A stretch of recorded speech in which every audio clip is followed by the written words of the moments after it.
of us have many titles, but we all do lots of different things. All righty, looks like we are live. Well, hello everyone. I hope you're having a wonderful Wednesday afternoon. We're super happy to be here with you today, and just another wonderful week of sharing some of these great skills for your college and career futures. So any of those things you might be starting to think about or hearing about or wondering about, or maybe your teachers have kind of started talking about some of these considerations, we're here to give you a little more detail and to share the perspective from staff and students here at the University of Oregon. Although, as you'll learn today, these things can be applied to really any school that you go to. So definitely feel free to ask us questions about that. Speaking of questions, we've got a little chat box. If you're watching on YouTube, you are welcome to put chat questions for us, for the presenter at any point. You're not going to interrupt us. We'll collect those questions and then we'll answer them towards the end of the presentation. So anything that stands out to you or you're curious about or you've been wondering about, now is the perfect time to ask. So I think that's all we should cover for right now, because I want to turn it over to our wonderful presenter. We have Katie Heidt, who's with us today, who is an academic advisor for the TRIO program here at the University of Oregon. And if you haven't heard about what that is or what they do, you'll hear about it really soon. But we've got some really great thoughts on financial considerations as you're thinking about pursuing education past high school. So I'm going to turn it over to Katie right now. Thanks for being here. Thank you, Megan. I appreciate the warm welcome. Thanks everybody for having me here today. As Megan said, I'm an academic advisor with the TRIO Student Support Services Program at University of Oregon. And what I want to mention first and foremost is that even though I'm at U of O and the rest of us that are here today are from University of Oregon, Megan mentioned that this information does not necessarily just apply to U of O, and nor does TRIO is just at U of O. There are TRIO programs all over the country. There's a lot of them here in Oregon at public institutions. And so when I'm talking about kind of generally speaking, some information about funding school or considerations for covering college costs in school, don't necessarily think of just at U of O. Of course, I'm partial to U of O, but I want you to think about, if you're looking at other institutions, to be seeking out this information and asking these questions of all the schools that you're maybe looking at for the future. So I'm going to screen share my presentation here in just a second. And as Megan said, please feel free to put in any questions in the chat, and that we can be able to answer those questions at the end of today's presentation. So today's main topics that I'm going to cover with you all today are financial considerations, and this can go all the way to juniors and seniors in high school to current college students. I know we have a couple of them, Angel and Lolly, are here today with us. FAFSA, what it is, and applying for scholarships. And again, this is for really seniors in high school, college students and beyond.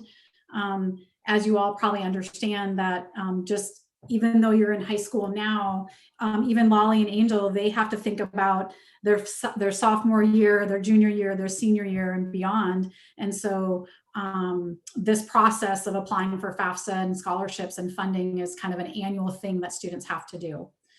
And then lastly, I'm going to talk a little bit about TRIO and the program I work for, and why you should seek us out if you were to qualify when you get into college, and how we can support you in your endeavors of degree completion. So financial considerations that I'd like you to kind of start thinking about is a few questions. How much will it cost? I think that's a big question a lot of people have. Is we all understand that the higher education is very expensive, and it continues to grow and grow each year in terms of tuition and fees, and the expense that it takes to go to college. And so you're probably looking at other colleges and institutions to see like what one school costs compared to another school. and trying to weigh the benefits between one or another or more. Maybe you're thinking at 3 or 4 schools. Secondly, what is the FAFSA and tips for completion? And then how much financial aid will I get when I go to college? I think that's a big question a lot of students want the answer to really early on when they're in the process of applying to school, but you don't necessarily get that answer until the spring, like right about now. March and April is when financial aid award letters start coming out. And then I want to talk a little bit about, do you have personal resources to help contribute, or could you have personal resources that could help you contribute to your school costs and start saving ahead of time for planning for the future? And then lastly, in this financial consideration, I want to talk about some scholarship tips and when to apply.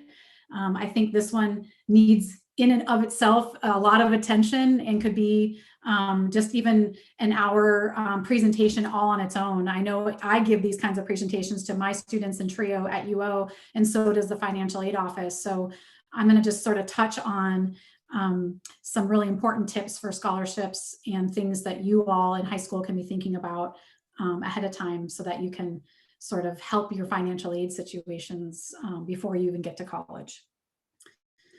Okay, so how much will it cost? This is an estimate at the University of Oregon of what's called cost of attendance. Cost of attendance is made up of these 5 different things: tuition and fees, housing and living expenses, books and supplies, personal expenses. Oh, you guys are not seeing my slides, are you? There we go. Personal expenses and transportation. And so when you're looking at institutions here in Oregon or across the country, all of the institutions have to post what it costs for students to go to school there. And this is what it costs right now for UO students at 15 credits a term for 3 terms. So these numbers that you see here are for a full academic year, fall, winter, and spring term at the University of Oregon. But I want to point out a couple things, is that it's just an estimate. Some students will pay more, some students will pay less. And so you have to sort of keep that in mind as you're looking at different institutions and colleges and what might, where your budget is going to be in order to be able to afford it. You can see the difference in the housing and living expenses, 12,783 versus 10,494. And I think this is one of those pieces, the housing and living, that a lot of students can really get crafty with. Even Angel or Lolly, maybe one of you is here locally as a local student from Lane County and could live at home and save some money. Or maybe you have roommates where you're sharing the costs with a roommate living off campus. So the housing and living expenses can kind of fluctuate year to year. But that's one of the pieces I think that you have the most control over, right? Is where you live and how you live. And so I want to think about that as you're going forward. I do advocate for students to be able to keep their costs down. And when you have control over your living situation a little bit, then that might be one to kind of really focus on. Books and supplies, again, this is just an estimate of what UO students pay per year, about $1,100. But again, students get really crafty and they rent textbooks, or they're sharing textbooks, or they're getting them on PDF from the library, or this year their professors are putting everything up electronically and having no cost sometimes with some classes and keeping those costs down. And so again, it's just an estimate. Some terms a student might pay $300 or $400 for books, and then the next term they might pay $100 for books. And so that can kind of fluctuate even term to term.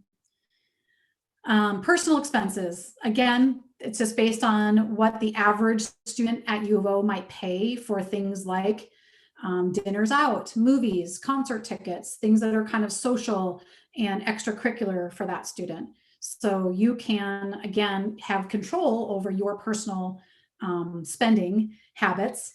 And if you don't have a budget yet, this is a good time to start thinking about, okay, could I create myself a budget even when I'm in high school that I follow monthly based on, like how much income I have. Maybe you have a little part-time job and that's helping you bring in some income.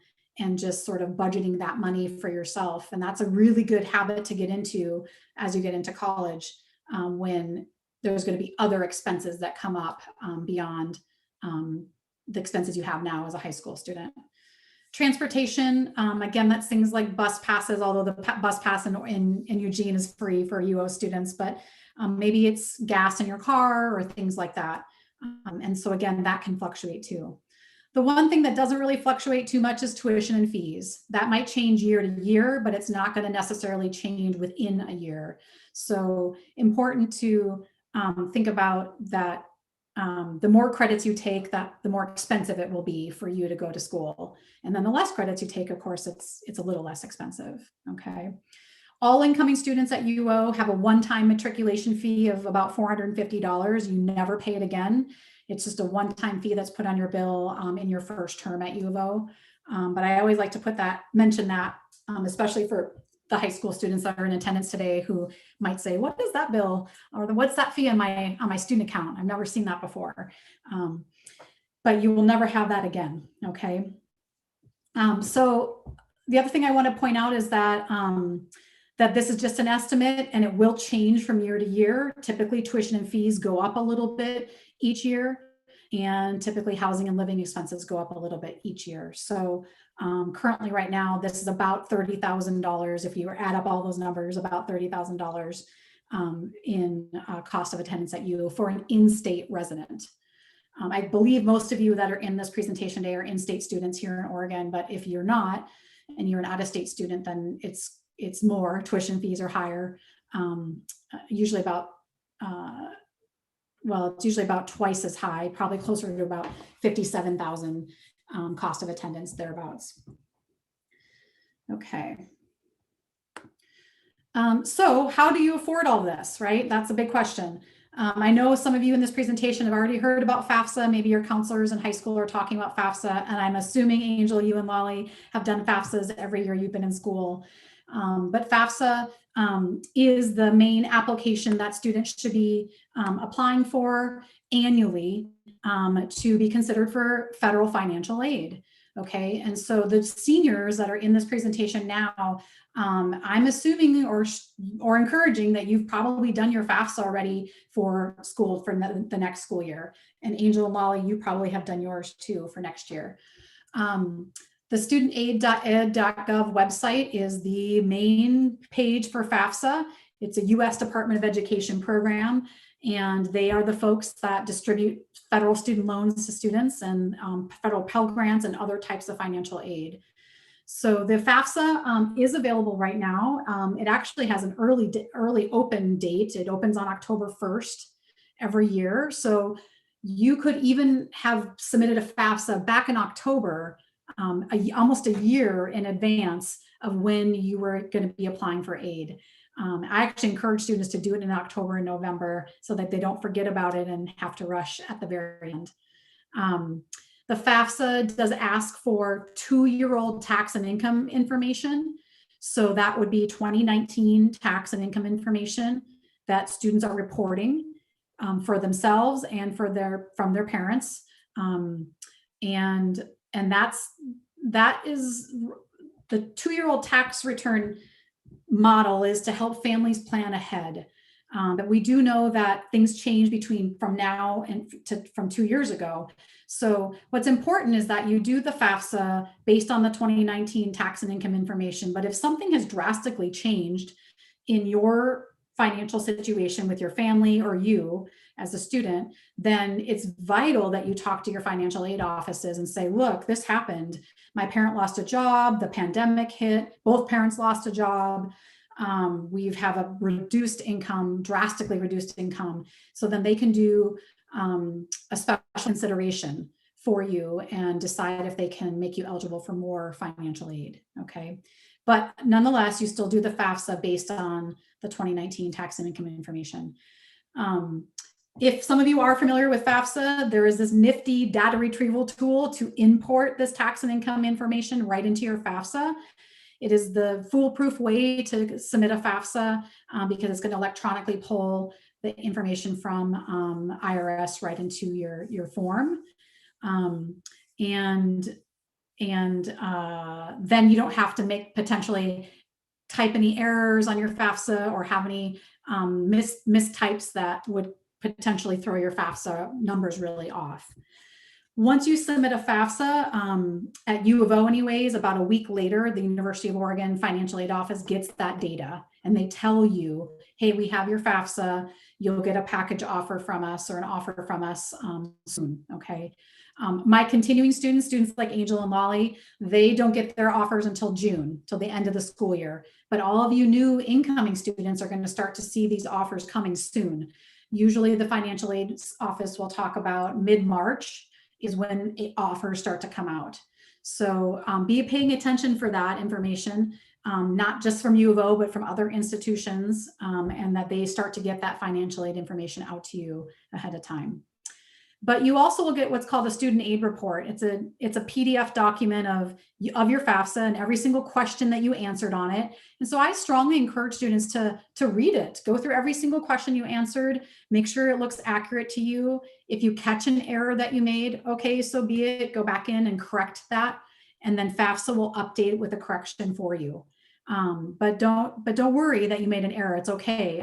Errors happen all the time, and there's ways to fix them. Okay.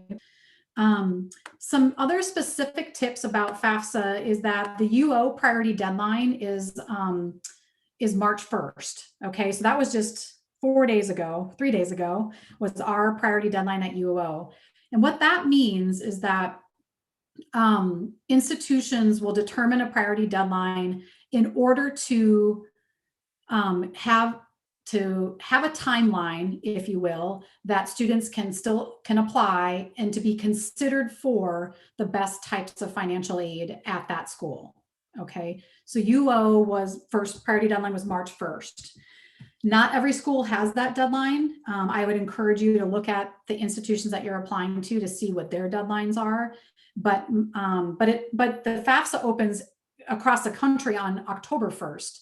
So that gives students, 5 months to really get that FAFSA done and corrections made if needed. Okay. So I always say when students ask me like, Katie, when's the best time to fill out the FAFSA? And I say yesterday, like you should have done it yesterday. Let's do it ASAP and get it done so that in case you have any errors or corrections, we can fix them right away. For you that are new students, and if there's parents listening, you both need an FSA ID. That's a federal student aid ID. That's typically an email address as a login and then your own password. And the reason for that is because there's a parent section on the FAFSA and then there's a student section, and you both have to sign it, be able to log in and sign that FAFSA. Okay. This process should be, you should do this process annually. Okay. Every year on October 1st, I would say, put it on your calendar on your phone or somewhere on your Google Calendar to remind you to get that FAFSA done. I know in TRIO, we do a lot of campaigning to our students to remind them of the FAFSA deadlines and when it opens and that they can get help from us. But I'm assuming that, or hoping that your high schools and counselors are also able to help you with completing that FAFSA. Follow up and check for errors. If you find an error or your financial aid office finds an error, then they will communicate that to you as a student. And I have had lots of incoming freshman students not realize that they had an error on their FAFSA or they were selected what's called for verification. And then they get to UO in September or October and none of their financial aid releases.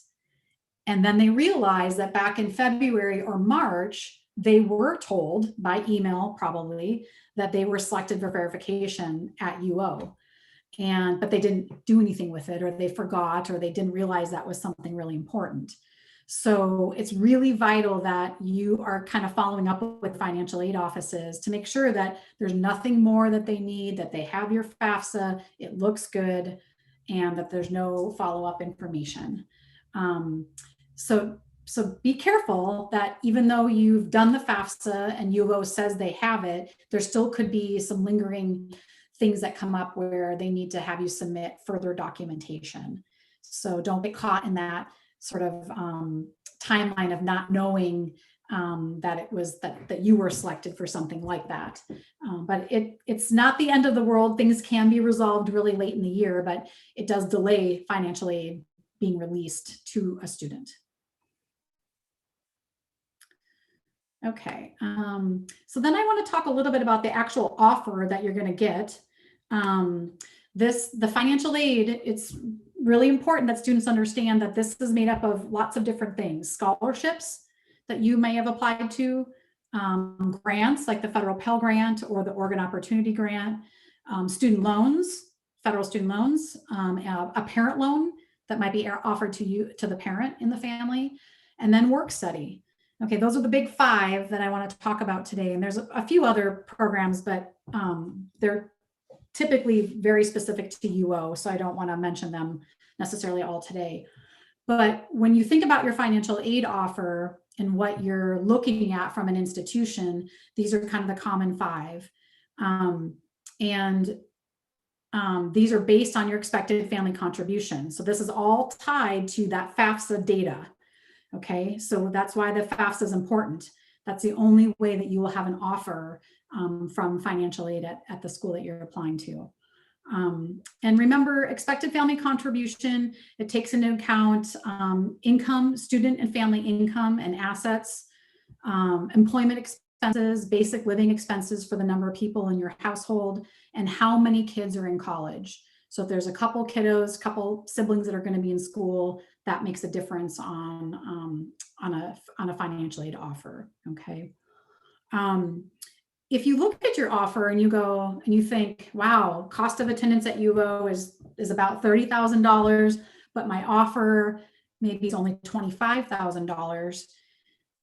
I want you to pause and realize that you may have what's called a gap in your financial aid. Okay, this is called a gap or an unmet need in your financial aid. So it's important that you look at this offer and compare it to what the cost of attendance is, okay, or what we call a budget. And so that you can see, do I need to make up some difference in this offer somehow, shape, or form?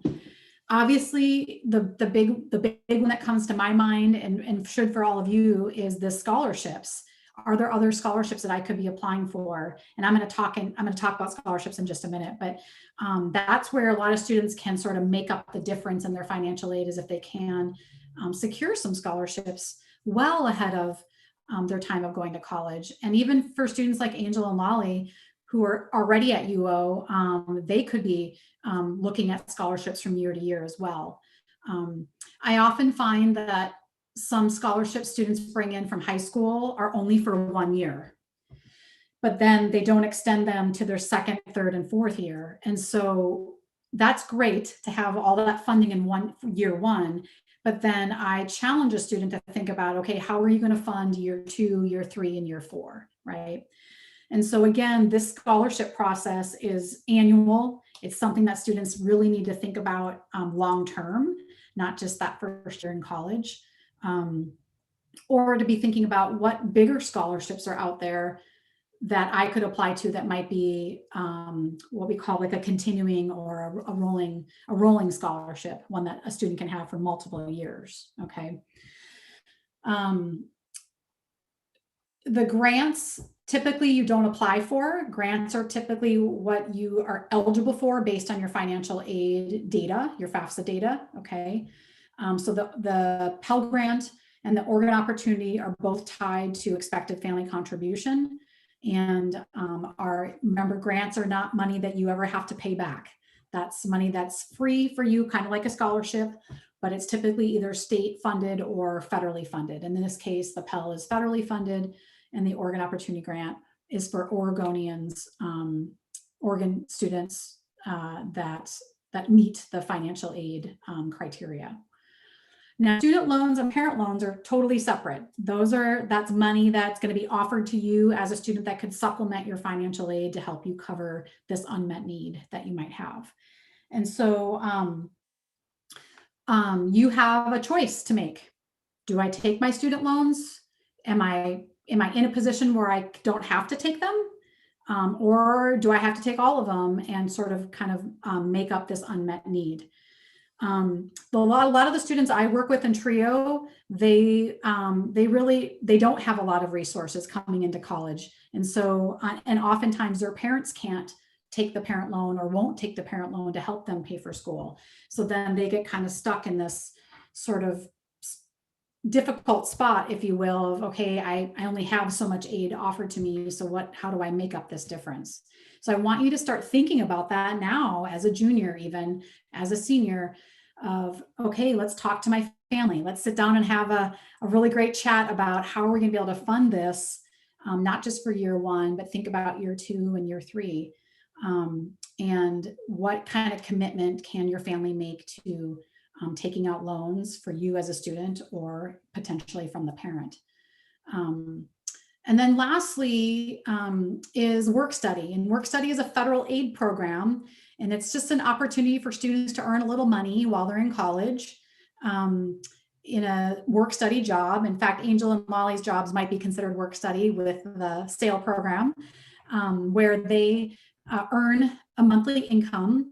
And usually students at U of O can earn up to about $600 a term in work study money, where they might work 5 or 10 hours a week on campus in an office job or a program like SAIL, or even with us like in TRIO, or the student rec center or the libraries or wherever, and that they can earn a little money in a paycheck. But you have to remember that this work study award is part of your financial aid offer. So you have to then think, okay, maybe I'm using that money to help cover my food costs, or maybe I'm using that money to help pay for my books or pay for my rent or whatever it might be. So I encourage students to think about, it's not just fun play money or for social money, right? But it's money that you should be thinking about to use for your living expenses and what you need to kind of survive, okay, at UO. Back to the loans really quickly. One piece of advice I have for all of you seniors in high school is you don't have to make any decisions on your loans until like the summer. So even if you guys get an offer here in the next month or so, you don't have to accept anything or do anything with those loans until closer to the fall. There is a process that you have to go through to accept them, and a couple steps you have to take on DuckWeb, which is our platform at U of O that you all get familiar with if you come to University of Oregon. But my point is that, wait till you hear about scholarships. If you're applying for scholarships now, or you just got done applying for scholarships and you know that you're not going to have a notification until June or May, or maybe even July, wait, don't accept anything until you've got that last scholarship has told you, hey, we're going to give you X amount of dollars. And then you can say, okay, now here's my big budget, right? Here's my overall budget for the year. And I have this scholarship, I have this scholarship, I have this grant, I have this loan. Okay, is that going to be enough money to kind of cover my costs? So there's no rush to make that decision. In fact, I would encourage students not to until the summer, like I said, or even like August is fine too. There's plenty of time to make that decision and move loans around if you need to. Okay, so I do want to take a little bit of time to talk about scholarships, because I've kind of talked a little bit about what's on the screen already. So I'm going to jump into scholarships next. And I think this, like I said, can be in and of itself just a full conversation of a full workshop. But this is near and dear to my heart, because I see a lot of students in the TRIO program who have very little resources and actually have come into situations where they've ran out of their financial aid. And it is possible to do that. I only usually see that when a student is a transfer student. Okay, so maybe you're thinking about going to community college first, and then you're borrowing money or using up financial aid while you're in community college, and then you get to UO or another four-year institution, and all of a sudden you realize, oh my gosh, I don't have enough financial aid to kind of help me finish this degree. Okay, so I'm not trying to scare you, but my point is that I want to set the foundation that if you can get some scholarship money to kind of offset your financial aid and like your loans and your grants, then I think you'll find that it stretches a little farther. You won't have to borrow as much money, and it's a great accomplishment to be awarded a scholarship, right? it's a great honor in a lot of cases to be selected as a recipient of a scholarship. So first thing, know who you are. I think you all know who you are. You know yourselves best, but look for scholarships that are tailored to you. My kind of rule of thumb is maybe find 3 or 4 or 5 that you feel like you have the best chance at getting, rather than applying to 8 or 10 or 12 scholarships, because it is a time-consuming task. I hear from students all the time, Katie, I don't have time. I don't have time. I'm in school, I'm working, I have kids. There's all these other factors that are kind of impacting a student's ability to carve out time. However, my argument is if you put in 5 or 6 hours, maybe for one scholarship application, and you get a $5,000 scholarship, you've just made $1,000 an hour at that point. So I know I'm not getting paid that kind of money at U of O. So I like to have a little bit of humor in it. That is, it's important. This could make or break a student's ability to kind of cover their costs or that unmet need.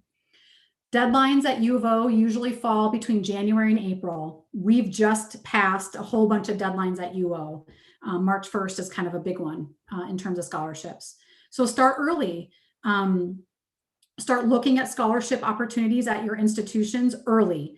And what I mean by early is in the fall. October, November, things start to open up and get published for the upcoming, the next year's scholarship application cycle, okay? Gather your information, make a plan. I like to use a simple Excel spreadsheet with students to kind of organize what they need to do, what scholarships they're applying to, what the due dates are, what pieces do they need to apply for that scholarship, and the essays. And then if you can start to have a plan in place in October or November, then you're really well set up to work on things over winter break. That's a great time for UO students and other students, especially high school students too, where you have a couple weeks off, some downtime, and can really start writing and hitting those scholarship applications. Because when you start writing your essays, you're going to need some time to edit, right? Step 4, recycle these essays, work with somebody, have somebody read them to you out loud. Even if it's a sibling or a parent, or maybe your high school counselor or somebody like Megan, is to read what you're writing. And because I know when I write, I feel like it sounds really great. And then I read it out loud or somebody reads it to me and I'm like, that's not what I wanted to say at all. So it's important that you're looking at those essay questions and really taking the time to answer authentically, to your best ability, and be able to sort of paint this picture of who you are on paper, right? These scholarship committees at UO in particular are not going to be interviewing you. They're going to be looking at your application materials and trying to get an idea of who you are as a student and what your potential might be. And so you've really got to put forward your best foot in your writing. And I can tell you as a scholarship reader that I've read scholarship essays that I can tell have been written once and no editing has happened. And so don't make that mistake. Take your time, plan ahead, and get some feedback from somebody that knows you well, okay? Again, the scholarship process needs to be revisited each year because at least at U of O, most of the scholarships, the continuing student scholarships are only for 1 year. A lot of the scholarships that some of you that are in high school right now, the incoming freshman scholarships, like the presidential and the summit and things like that, those are longer 4 or 5 year scholarships. So I'm hoping that those of you that did apply to U of O looked at those scholarship applications months ago and got them submitted on the deadlines, or going to be applying by the deadlines.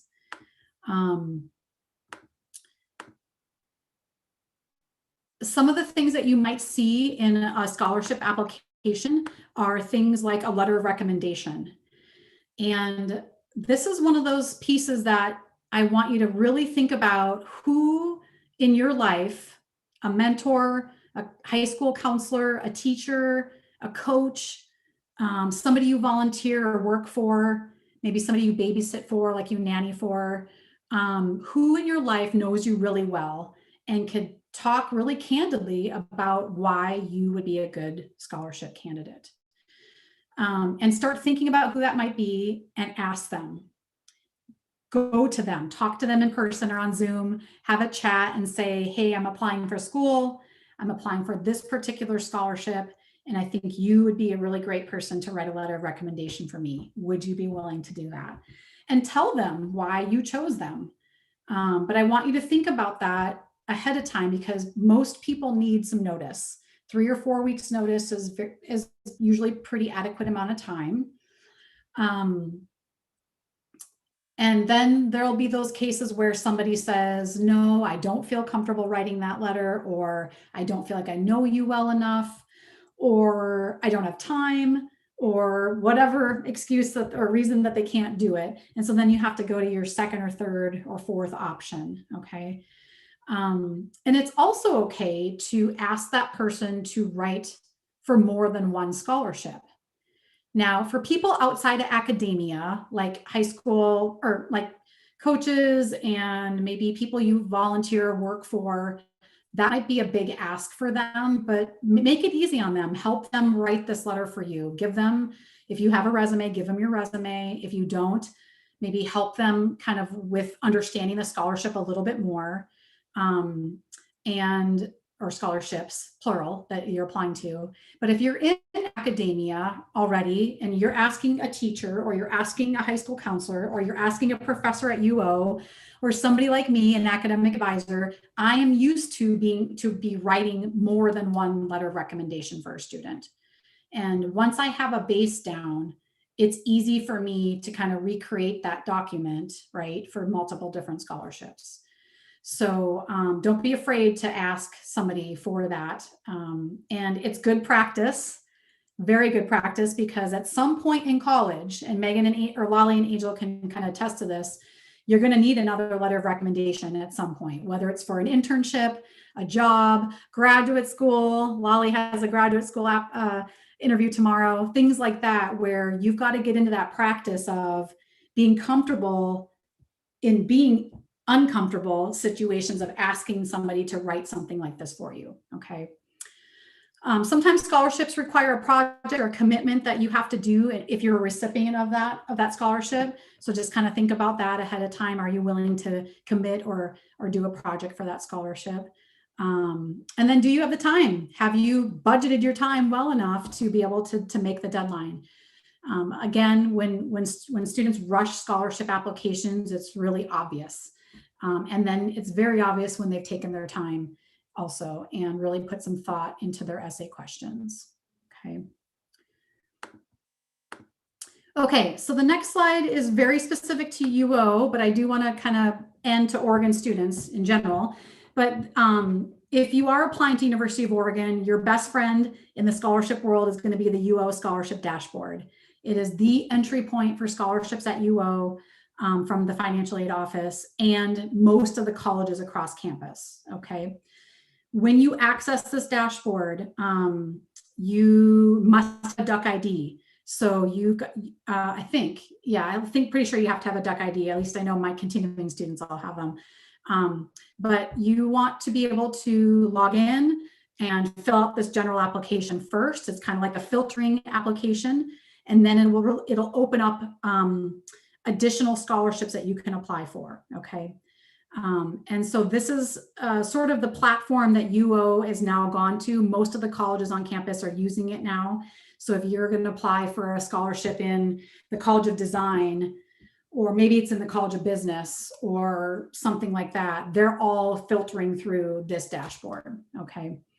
And then secondly, OSAC, for the Oregon resident students here in the presentation today, the Office of Student Access and Completion is the other platform in Oregon that is outside scholarships, off-campus scholarships that can be used anywhere in Oregon, and for mostly Oregon high school students. So if you graduated from Oregon high school and grew up here in an Oregon county, you're usually eligible for some scholarships there.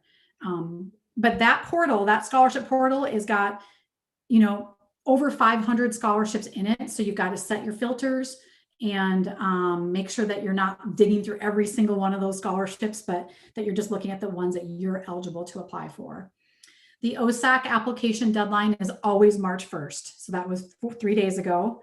And there are no like exceptions to the rule. They're pretty firm on that March 1 deadline. So if you missed it, that's okay. You can wait till next year and apply again. They usually open it up in the fall, like around November 1st or somewhere in November. And then it's open for several months.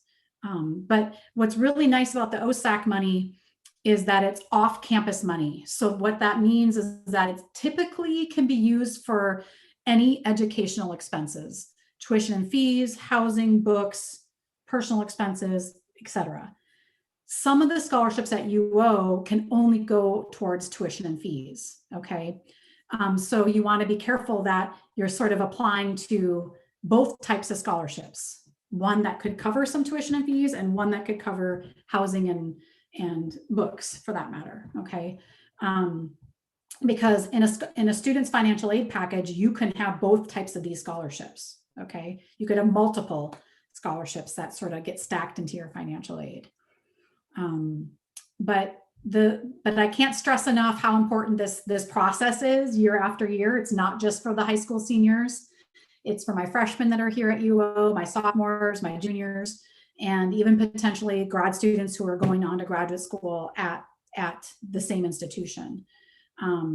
So again, it's that sort of making sure you have enough time. I think that's the number one thing I hear from students is, Katie, I don't have the time. And so you got to start budgeting and think about that ahead of time. Okay, how are we doing on time? 2:45. All right, I got a couple more slides for you guys. Thanks for hanging in there today.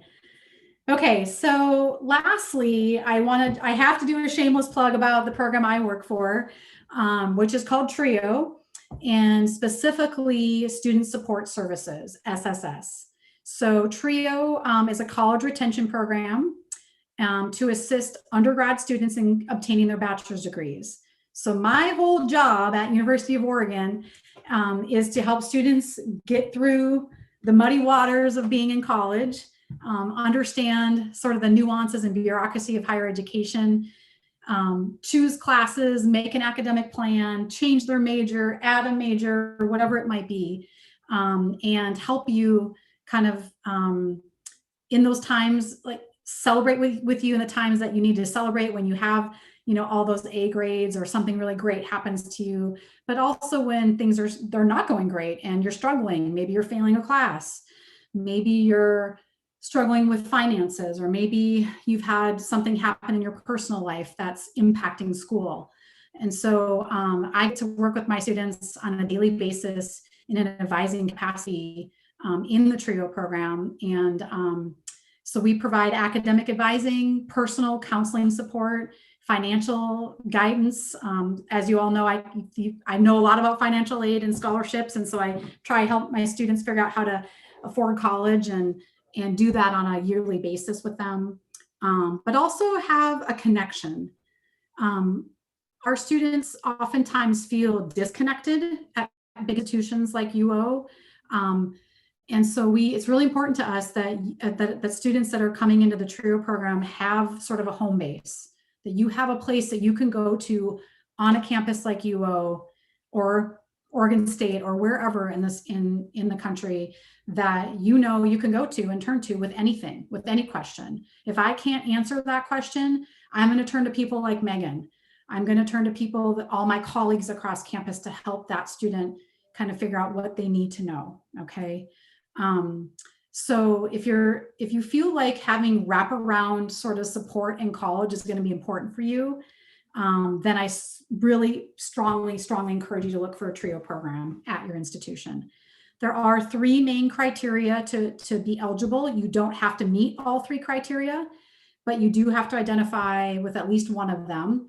First in your family to obtain a bachelor's degree, okay? That means neither parent that you grew up with before you were 18 or a guardian, whoever raised you before you were 18, did not earn a bachelor's degree. Okay, that makes you a first generation college student in the eyes of TRIO. Second eligibility criteria is having a low socioeconomic status background. Typically, we look at taxable income for that level of socioeconomic status. So we have a student submit information to us that will tell us if they qualify. And if you're Pell Grant eligible, usually that's a good indicator that you have financial need. And so that can be a nice way when you're kind of going through the process of applying to college. Like if you know you're Pell Grant eligible, you're likely eligible for TRIO as well. And then lastly, students that have a documented disability and that they are connected or working with their disabilities office on their campus. So they may be getting accommodations in their classes, or maybe they have other types of supports through their disability office. But that is how a student would become eligible for TRIO. Okay, so again, first in the family to go to school, low socioeconomic status background, and or a documented disability. Okay. Just a few things that I also want to talk about is that, you know, TRIO is all over the country. It's not just here at University of Oregon, but we're all over the community colleges. We're at most of the public institutions here in Oregon. And so, you know, if you feel like the support you're getting in high school from your advisors, from your counselors, from a program like SAIL, if you would like that to kind of continue into college and feel like that would be a great way to kind of support you, then I strongly encourage that you apply for a program like TRIO. We're free. We have resources to give you, and we stay with our students until they graduate. So I have had students now. I've had now 3 cycles of four-year students graduating in 4 years, but a lot of my students are coming from community college too. So for many of you who are in this presentation today, if you go to a community college like Lane or wherever else, please look into their TRIO program. You can be in a TRIO program in community college and then transfer into a 4-year program like at UO with us, okay? And so it's not just a UO thing or a 4-year institution program. My contact information is on here. Feel free to jot it down, send me some emails, questions. Tard Perlo is the director of the program, and Yashara Lund is our program assistant. Any of us would be happy to answer questions about TRIO, about just applying to the program, or when should you do that. I'm not going to go into that today too much, but if you do have questions, please reach out to us. When you apply to an institution like UO, there is a question on the admissions application that asks about parent education background. And so often we get that information if you are first in your family, and we will outreach to you, usually in the summer, like before you come for like orientation. And we'll say, hey, it looks like you're eligible for the TRIO program at UO. Don't ignore that email, okay? Don't delete it, tuck it away, save it, and say, okay, we've already identified that you might be eligible for us, so please apply, okay? Lastly, I don't know, Megan, if I can show a YouTube video, but I have a quick little video that I wanted to show that we've recently made. And so I'm gonna try it and see if it works. Yeah, give it a shot. I think that'd be great. Okay, awesome. Will you, Megan, give me a thumbs up to see if it's working?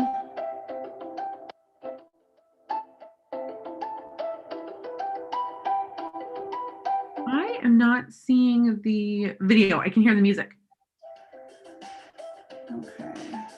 No, I maybe need to unshare and reshare the YouTube page is my only guess. If you are low income, have a documented disability, Okay. either parent earned a 4-year degree. Should we do that really quick? Yeah, definitely. If you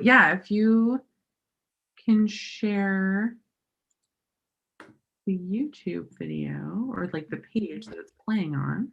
Yeah, let's see if I can do that. Thanks for bearing with me, everybody.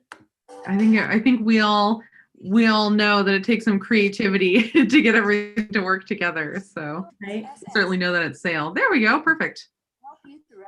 Okay, I'm going to start it over really quick.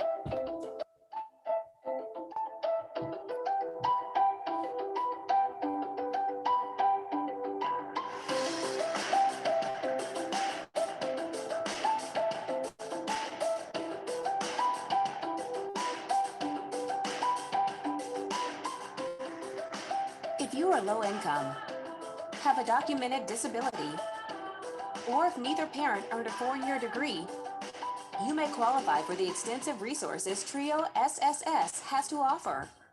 TRIO SSS is like having personal assistants that help you through every step of your college journey. We can provide you with priority registration so you can balance school and outside responsibilities. Assist you in finding internships as a student and entering the workforce once you graduate. Uncover scholarships and financial assistance. Plus, there are workshops and events. TRIO SSS provides you with a home base as you work towards earning your degree. It's easy to apply. To see how University of Oregon TRIO Student Support Services can open doors to your college success, contact us today.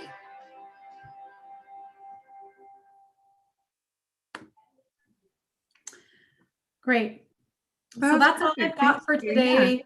Do we have questions in the chat, Megan? So Angel and Lolly are going to pop back on, and they're each going to pick a couple questions that they think would be most helpful to students and ask you if that works. Sure. Okay, I can start. The first question is, who can I reach out to for financial assistance in high school? Great question. I would say, depending on what type of financial assistance the student is looking for, and you may not know that specifically yet, but to connect with, obviously with SAIL, right? Megan, you guys are doing these sessions weekly, is it? Yeah, weekly sessions. Okay, so that would be good.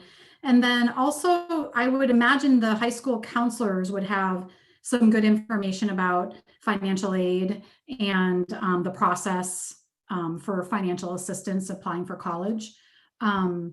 But also too is to potentially just look into the links that I included in today's presentation on their own and do their own research a little bit as well. Once a student applies to an institution and is accepted, then now they can kind of be asking very specific questions to that particular financial aid office. So I would always encourage a student to reach out to the financial aid offices at the schools that they're applying to. Thank you. All right. Next question is, how can I start making budget and who can I ask for help? Yeah, I mean, that's a great question. I think it's helpful to start with the resources you have now. That could be your parent. It could be an older sibling or a mentor that you look up to. Creating a budget is really helpful for students to kind of think about how they might be able to manage their finances once they get to college as well. The UO actually has some really great resources that I can recommend through our financial aid office. It's called the Financial Flight Plan and the Financial Wellness Center. And there's some good tutorials and on budgeting and thinking about, what money management in general. So I don't know, I can put this in the chat, Angel. I'm not sure if this is going to be something we can get to everybody somehow, but I did put it in the chat. So you can maybe put that onto the YouTube channel as well.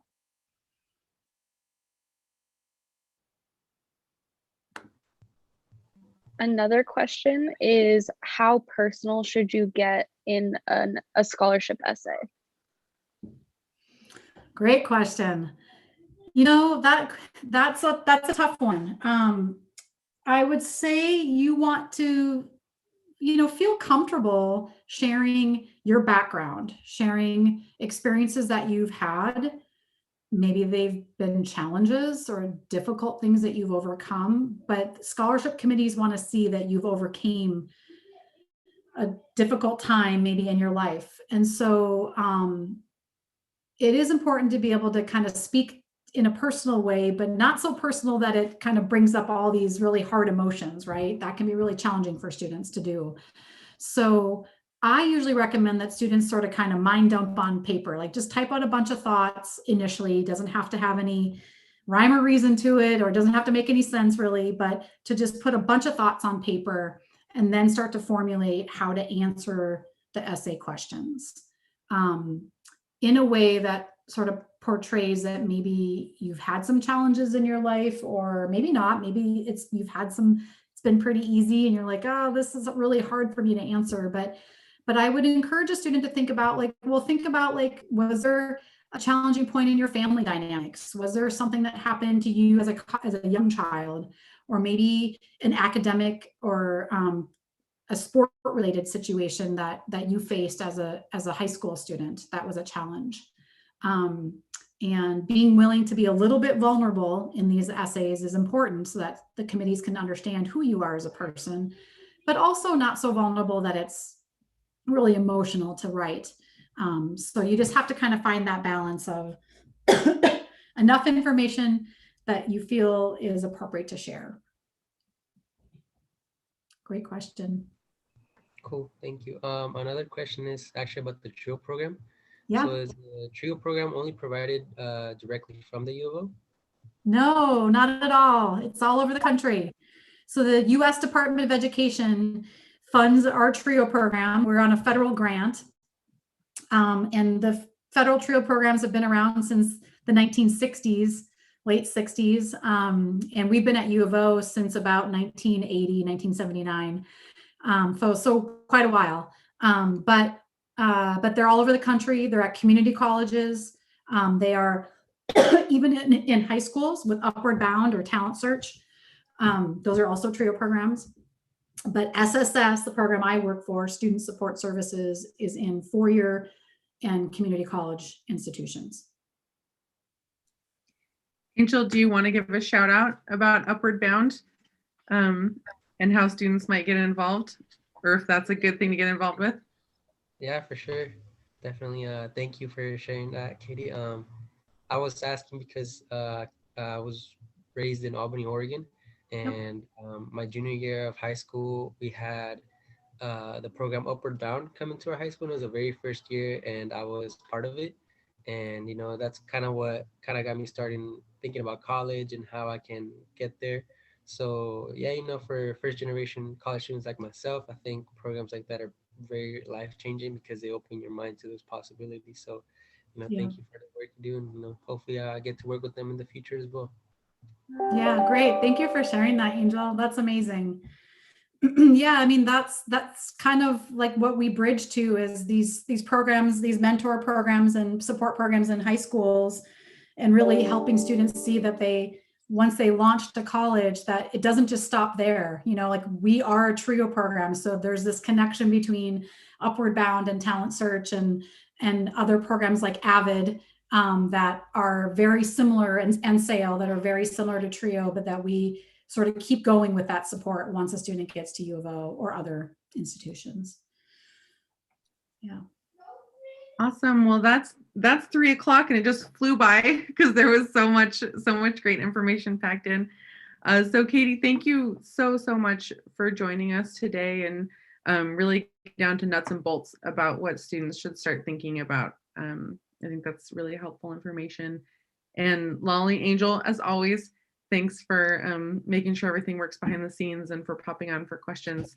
That was wonderful. So for everyone out there watching, this presentation is recorded. It'll live here on our YouTube channel and on our website, so you can come back to it at any time or share with your friends or your siblings or whoever you think would benefit. But that is it for us today. We'll see you back here next week. So I hope everyone has a really great rest of your week till we see you next time. Thanks, Megan. Bye, you guys.